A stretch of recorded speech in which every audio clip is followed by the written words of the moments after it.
네, 오늘 말씀은 이사야서 12장 1절로 6절의 말씀입니다.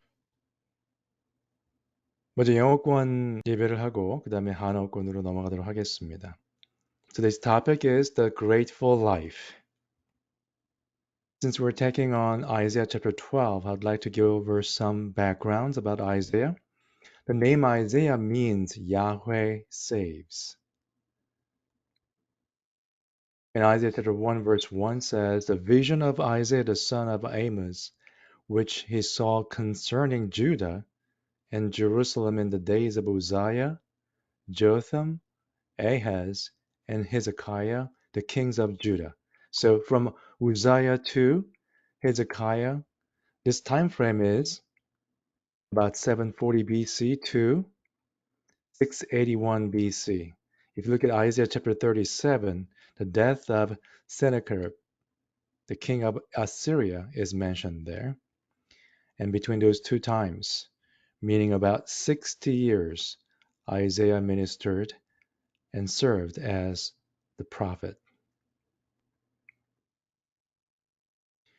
If we jump into chapter 12, chapters 1 through 10, in various locations, God is providing warning passages and coming judgment.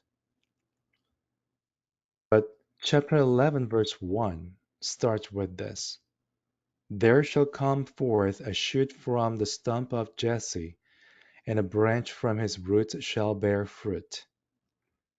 So when you look at the stump of Jesse, that's an expression about Jesse's descendants. Basically, son of Jesse, that expression itself is featured in 1 Kings chapter 12, verse 16, referring to David. But as we mentioned earlier, the time frame of this book, Isaiah, is between 740 BC and 681 BC. But the time that David lived was about the BC 1000. So it doesn't or it cannot mean David the king. So eventually it should mean Jesus Christ, based on Matthew chapter 1 verse 1, the genealogy of the son of Abraham and the son of David, Jesus Christ. The passage in chapter 12 verse 1, it says, "You will say in that day, I will give thanks to you, O Lord, for though you were angry with me, your anger turned away, that you might comfort me." So after all this, chapter 1 through 10, there are some judgments and warning passages. And starting from chapter 11, we are looking into the future Messiah who's coming. With that vision and hope and assurance, you will say in that day, future tense, I will give thanks to you, O Lord, for though you were angry with me, your anger turned away, that you might comfort me. And verse 2 says, Behold, God is my salvation. God is my salvation is very close to the meaning of the name of Isaiah. I'll trust and will not be afraid, for the Lord God is my strength and my song, and he has become my salvation. Salvation is the main theme, as you can see in chapter 12. So behold, God is my salvation. Behold is trying to catch your attention. And God is my salvation. That phrase, I would like to revisit this meaning of expression. God is my salvation. In Hebrew, it's very simple. It's short in parentheses. Yeshuati, that's the expression. God is my salvation. But that has a similar root, etymologically speaking, with the name Joshua. In Hebrew pronunciation, it's more of Yahshua. English word is Joshua, but that Hebrew name is featured in the New Testament with the Greek name, same thing, counterpart, Jesus Christ. Jesus is the Greek name, Greek version of Hebrew name Joshua, which means God saves. or God is salvation. And with Jesus Christ, his name rightly so. That's what it means. If you look at Matthew chapter 1, verse 21, the angel told Joseph, saying, "She will bear a son, and you shall call his name Jesus, because he will save his people from their sins." It's all about salvation. Verse 3 says, "With joy you will draw water from the wells of salvation." Drawing water from the wells of salvation is a very interesting expression because that one was repeated in Isaiah 55 and directly quoted by Jesus in John chapter 7. On the last day of the feast, the great day, Jesus stood up and cried out, "If anyone thirst, let him come to me and drink." Similar expression in John 4:14. "Whoever drinks of the water that I will give him will never be thirsty again. The water that I will give him will become in him a spring of water welling up to eternal life." It doesn't end. It's an everlasting life, and that's the water that we're drawing from, the wells of salvation. With that confidence, with that assurance of salvation, with that gratitude, our natural reaction is this: "And you will say in that day," again in the future, "give thanks to the Lord, call upon his name, make known his deeds among the peoples, proclaim that his name is exalted. Sing praises to the Lord, for he has done gloriously. Let him be made known in all the earth. Shout and sing for joy, O inhabitant of Zion, for great in your midst is the Holy One of Israel." So this is the natural reaction, giving thanks to the Lord first, and then make known his deeds among the peoples. Our proper response is summarized in these two expressions. First one, it's not difficult. Yes, we're going to give thanks to the Lord. The second one is something that a lot of times we overlook, making known his deeds among the peoples. It's more like evangelizing other people, making known who God is to other people who do not know God. If you apply this one, you might want to go to Acts chapter 8. That's after Stephen's execution by the religious leaders. There's some persecution taking place. And Philip, one of the deacons, went down to the city of Samaria and proclaimed to them the Christ. And what happened to those crowds? They were listening to him, paying attention to him, and following what he said. That's Acts chapter 8. However, the seed of gospel was planted long time before that happened. If you remember the story of John chapter 4, where the Samaritan woman had a conversation with Jesus Christ, after she heard what Jesus told her, this is her reaction. She's the one who was afraid of people's attention. But now, look at her response afterwards. "So the woman left her water jar and went away into town and said to the people, 'Come, see a man who told me all that I ever did. Can this be the Christ?'" Christ means Messiah. They went out of the town and were coming to him. So they had a chance to listen to Jesus back then already. As you all know, Acts is recorded the instances that happened after Jesus' resurrection and ascension to heaven. So when he was ministering on this earth, he had this conversation with the Samaritan woman who turned around and basically proclaimed, "This is the Christ. Come and see him." So with that seed being planted in advance, the Philip went out in the book of Acts and proclaimed the gospel and taught them about the Christ. They were already ready to listen to the word of God at that time. So when you are evangelizing people, especially people of different faith, don't lose your faith, literally, or discouraged because you don't see any positive response at the moment, because you are planting the seed. That's all we are doing. And we don't have to harvest as we plant. It's always happening, it's always taking place in God's timing. In the local churches, we have two different types of people. One is always focusing on the worldly things, and the other is always looking into the life and godliness. The first one, worldly thing, concerned about worldly things, is if you look at Matthew chapter 6, it says, therefore do not be anxious, saying, what shall we eat, or what shall we drink, or what shall we wear?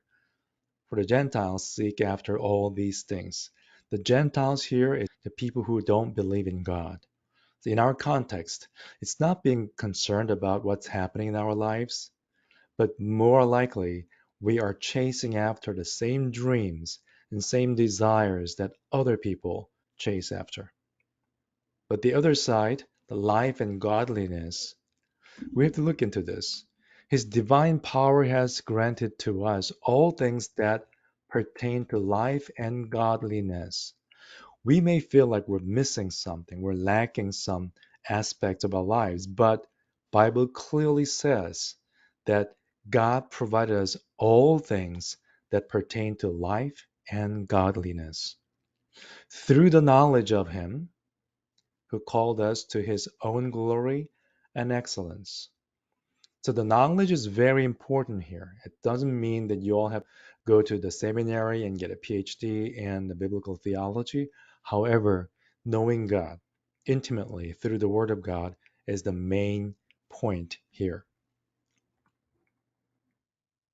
Then why do we have to compare the people who are dwelling in the desires of the world versus the people who are chasing after godliness?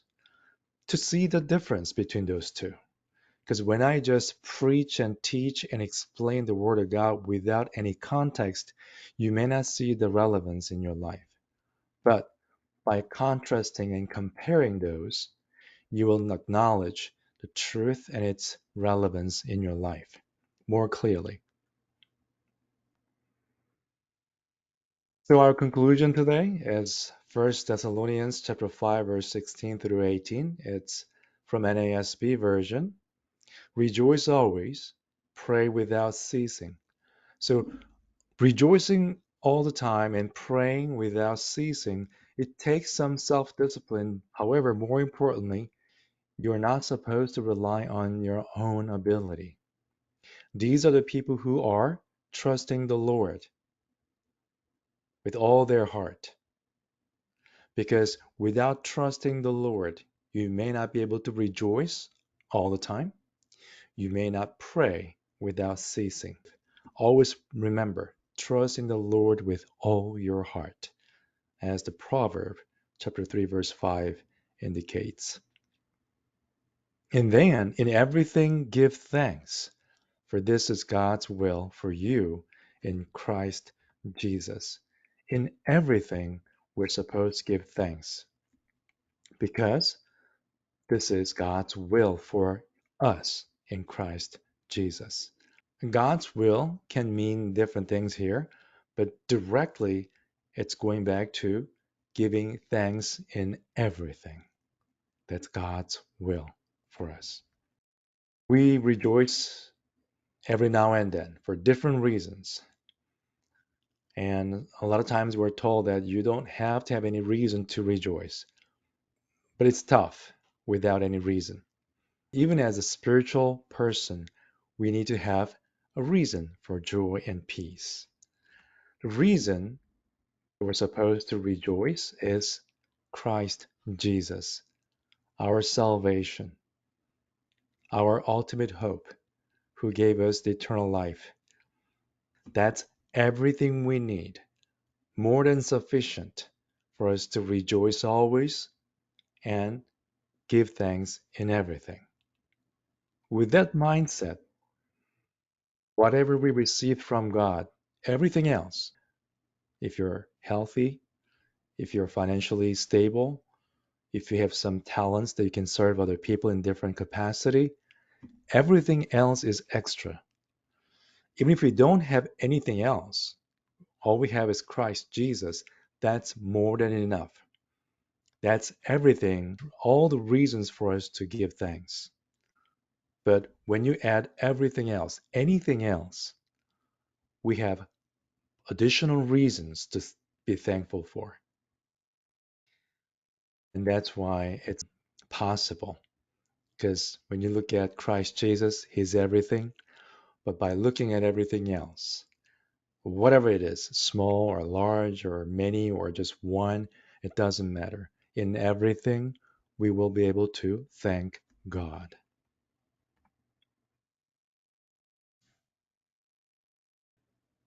네, 감사하는 삶에 대한 오늘 말씀을 상고해 보도록 하겠습니다.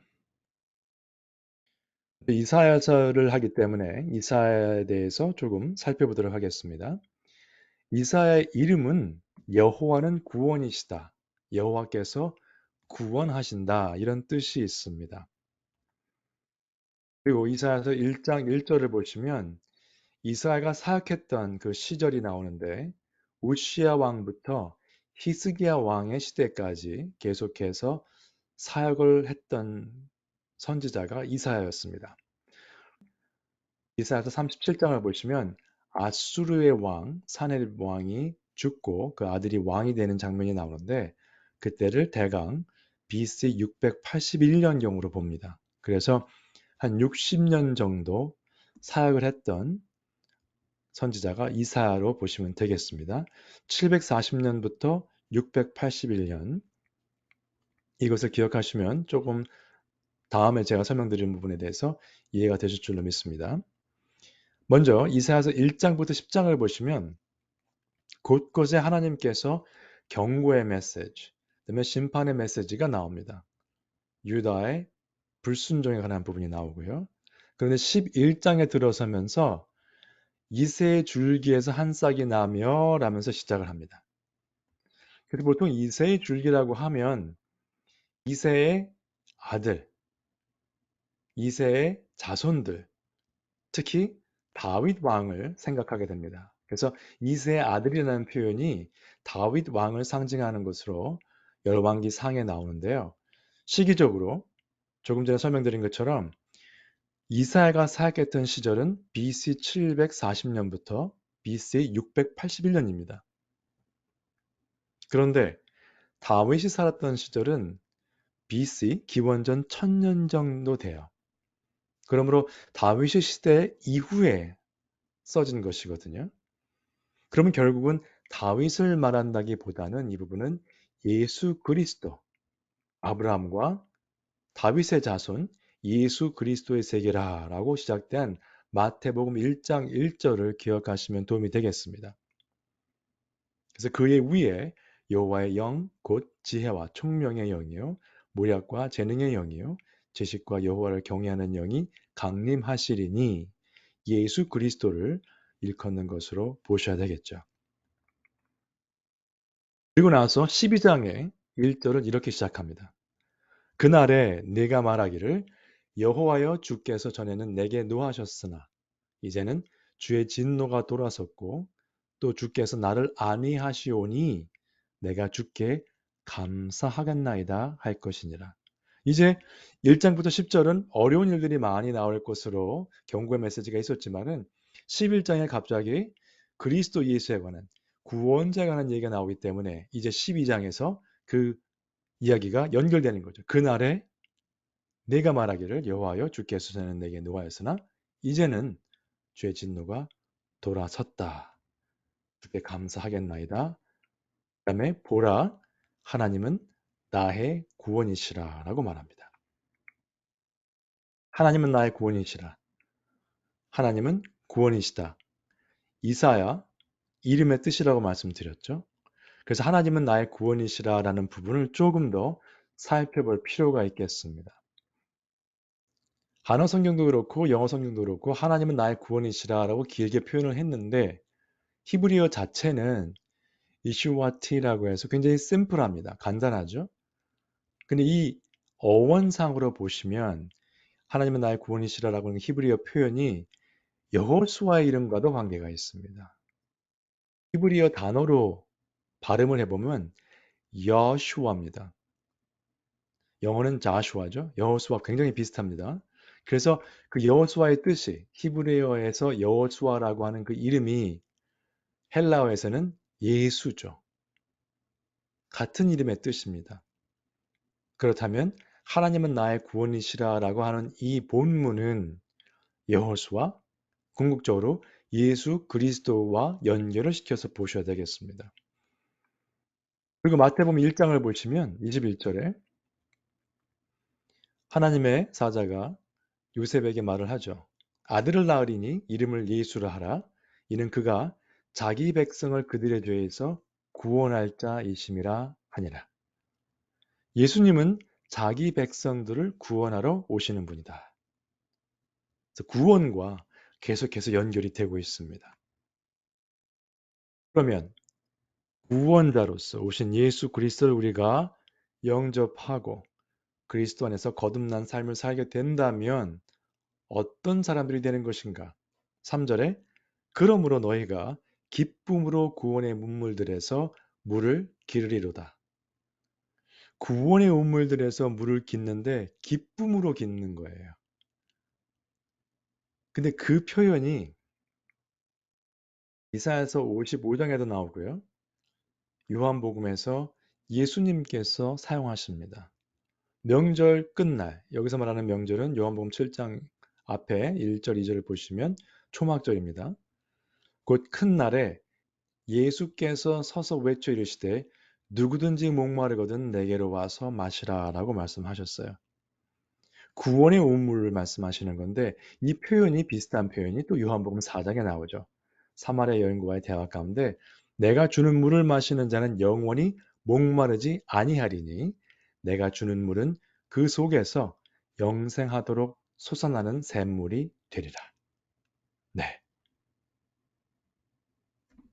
영원히 마르지 않는 구원의 우물에서 물을 기르는 우리에게 당연히 기쁨이 있어야 되겠죠. 여러분 우리가 삶을 살아가면서 돈을 벌든지 우리가 몸으로 어떤 무거운 것을 들든지 하는 것에는 한계가 있습니다. 그것을 쓰다 보면 한계에 도달하게 되죠. 그런데 구원의 우물물은 끝이 없습니다. 목마르지 않고요. 계속해서 영생할 수 있도록 솟아나는 샘물이기 때문에 그렇습니다. 그러므로 당연히 우리가 기쁨으로 그 구원의 우물들에서 물을 깃게 될 것이라 믿습니다. 계속합니다. 그날에 너희가 또 말하기를 여호와께 감사하라. 이제 구원을 받은 거죠. 그러면 우리는 어떻게 해야 될까요? 여호와께 감사하라. 그의 이름을 부르며 그의 행하심을 만국 중에 선포하며 그의 이름이 높다 하라라고 말을 합니다. 이것은 어떻게 보면 성도의 바른, 당연한 반응입니다. 영생을 허락해 주시는 그 구원의 감사, 당연히 감사해야 되겠죠? 근데 그 감사에 그치는 것이 아니라 정말 감사한다면 그 감사한 마음과 하나님이 어떤 분이신가를 만국 중에 선포하게 된다는 거죠. 적용을 해보시면 구원받은 자로서의 감격과 기쁨이 있다면 우리는 언제나 누구를 만나든지 믿지 않는 자들에게 복음을 전할 수밖에 없는데 사도행전의 말씀을 한번 보고자 합니다. 7장에서 스데반이 자기 변론을 하고 순교를 하게 되죠. 그리고 교회에 핍박이 일어나면서 사람들이 흩어지게 됩니다. 그 중에 빌립 집사가 있었죠. 빌립 집사가 사마리아 성에 내려가서 그리스도를 전파했습니다. 그때 무리가 빌립의 말도 듣고 행하는 표적도 보고 한 마음으로 그가 하는 말을 따르더라라고 표현이 되어 있어요. 하나님의 말씀을 전파했더니 그리스도를 전파했더니 이 백성들이 그 말씀을 잘 받아들였다는 거죠. 여러분, 우리가 선교하고 전도할 때 이렇게 사람들이 말씀에 경청하고 받아들이고 주께로 돌아오면 얼마나 감사하겠습니까? 쉽지 않은 일이죠.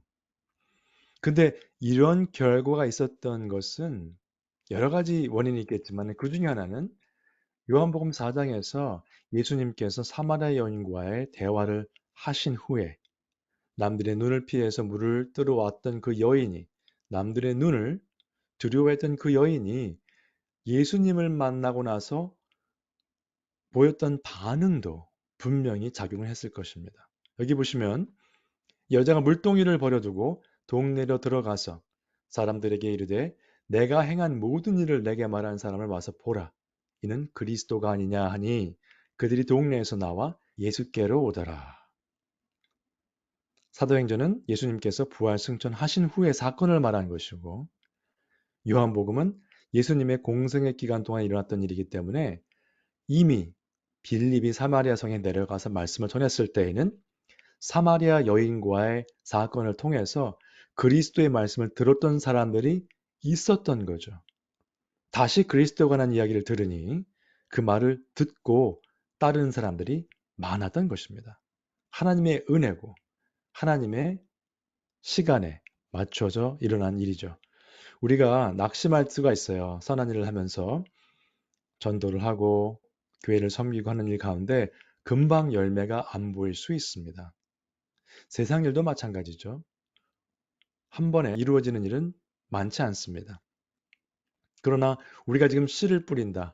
복음의 씨를 뿌린다. 우리 가족 중에, 우리 친구 중에 그러한 마음으로 하나님께 의지하시고 복음의 기쁨을 맛본 자로서 당연히 우리도 그 말씀을 전파하고 하나님의 일을 높이는데 동참해야 되겠습니다.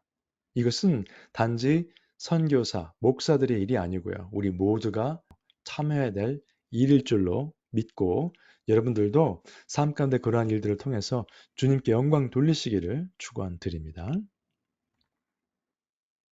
안타깝게도 지역 교회를 보시면 두 부류의 사람들이 있습니다. 한 부류는 세상적인 생각으로 아직도 생활을 하시는 분들이고요. 한 부류는 생명을 따라 살아가는 사람들입니다. 무슨 뜻인가 하면 마태복음 6장에 보시면 여기서는 염려하는 것으로 나오죠. 염려에 이르기를 무엇을 먹을까, 무엇을 마실까, 무엇을 입을까 하지 말라.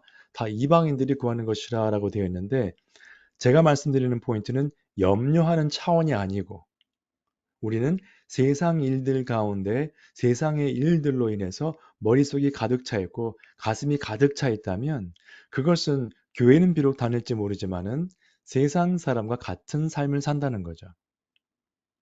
그러나 한쪽에서는 그의 신기한 능력으로 생명과 경건에 속한 모든 것을 우리에게 주셨으니 결국 뭡니까? 하나님께서 생명과 경건에 속한 모든 것을 주셨구나. 내게는 부족함이 없구나. 은혜로 주신 것 때문에. 세상 것이 아니고요. 생명과 경건에 속한 모든 것을 받았다는 거죠. 그런 분들의 삶과 세상적인 염려 아니면 세상적인 욕심, 세상적인 욕망을 가지고 사는 사람들과는 완전히 다른 세상을 사는 겁니다. 다른 세계에 있는 거죠. 근데 왜 진리를 항상 선포하면서 세상의 가르침과 비교를 하는가, 함께 생각하는가? 지금 여러분 가운데 보시면 뭔가 보이시긴 하시는데 확실치가 않죠? 진리 안에서만 말씀을 드리면 그것의 중요성, 그것이 우리의 삶에 어떻게 영향을 미치는지를 잘 이해를 못 하실 수도 있어요. 사실은 생명의 말씀이기 때문에 우리에게 변화를 줘야 되지만은 좀 더 확실히 보기 위해서 진리의 말씀과 세상의 원리를 같이 보면 더 확실히 보입니다. 진리를 분별할 수 있고요. 경험할 수 있는 삶이 허락되는 것입니다. 그렇지 않으면 이것이 진리의 말씀인지 세상에서 가르치는 세상의 논리인지 구별을 할 수 없어요. 그래서 우리는 참된 믿음을 가진 자들로서 진리와 비진리를 구별하셔야 되겠습니다. 그렇게 되면 항상 기뻐하라. 쉬지 말고 기도하라가 시작이 됩니다. 그런데 항상 기뻐하고 쉬지 말고 기도하려면 우리 자신을 의지하시면 안 돼요. 내가 할 수 있다. 내가 잘한다. 이런 사람들 기도 많이 하지 않습니다. 그래서 잠언에도 나오죠. 너는 마음을 다하여 여호와를 신뢰하고 내 명철을 의지하지 말라. 그렇다고 해서 내게 주신 하나님의 능력, 재능을 무시하라는 뜻이 아니죠. 최대한도로 활용을 하고 최선을 다하되 우리가 의지하고 시작하는 그 시작점이 어디냐? 나의 능력이냐? 하나님께 의지하는 마음이냐? 하나님께 의지하는 자는 항상 기뻐할 수 있겠죠. 내가 실패할 수도 있고 잘못될 수도 있지만 쉬지 말고 기도하라. 늘 기도하는 마음으로 하나님과 동행할 수 있을 것입니다. 하나님을 의지한다면. 그렇게 되면 범사에 감사하게 되는 거죠. 그래서 범사에 감사한다는 표현이 있는데 영어 성경의 NASB에 보시면 in everything입니다. 모든 일. 모든 일 가운데 좋은 일도 있겠지만 그렇지 않은 일도 있겠죠. 여기서 in every good thing이 아니에요. 좋은 일만 말하는 게 아니고요. in everything. 모든 일에. 왜 그럴까요? 그것이 바로 하나님의 뜻입니다. 우리가 감사해야 되는 것은 하나님께서 우리에게 원하시는 거예요. 근데 감사하고 기뻐하는데도 이유가 있어야 되겠죠. 근데 우리에게 궁극적인 감사와 기쁨의 이유는 예수 그리스도이십니다. 구원을 주셨기 때문에, 영생을 허락해 주셨기 때문에, 마르지 않는 영생의 샘에서 물을 언제든지 마음껏 계속해서 길어 올릴 수 있도록 허락해 주셨기 때문에 감사하는 것입니다.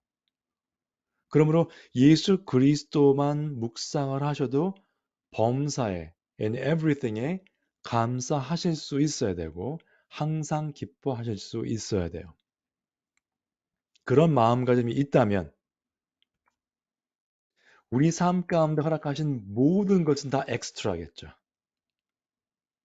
예수 그리스도만 계셔도 항상 기뻐하고 범사에 감사할 수 있는데 세상적으로 건강, 물질, 어떤 재능 이런 걸 허락해 주셨다면 많고 적음을 떠나서 허락하신 모든 것은 또 감사, 계속해서 감사할 수 있는 이유가 됩니다. 그런 생각을 하신다면 결국 우리는 모든 일에, 범사에, in everything 감사하실 수 있게 될 것입니다. 이런 감사하는 삶, 늘 기도하고 기뻐하는 삶은 이 세상에서는 줄 수 없는 삶입니다. 그러므로 교회를 열심히 다니시고 안 다니시고 그 문제가 아니고요. 삶 가운데 하나님을 경외하시고 그 가운데 구원의 기쁨을 만끽하셔서 늘 기뻐하시고 기도하시면서 모든 일에 감사하시는 우리 모두가 되시기를 주님의 이름으로 축원드립니다.